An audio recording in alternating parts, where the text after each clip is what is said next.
Chino to Pomona Loop. Tagal ko nang gustong gawin to eh. Pero this time sa gravel bike. Here we go, subukan natin. Let's do this.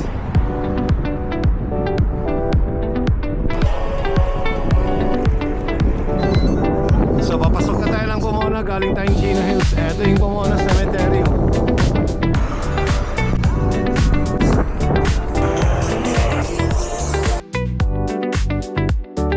Ito na yung 10 freeway.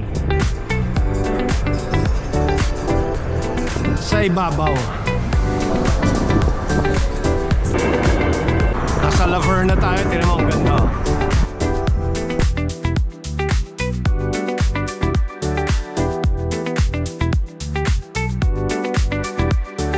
Pahinga muna tayo dito para kumain.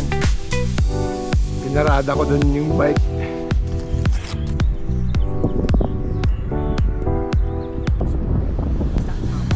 Punta naman tayo ng Upland, California. Yan, Euclid na tayo.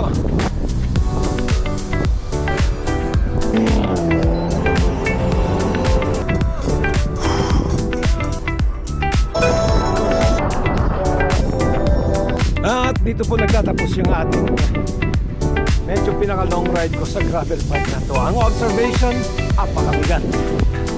Maraming salamat at sinamahan ninyo ako sa muling pag-ride natin. Ito po ang Butakal Cycling na nagsasabing God bless.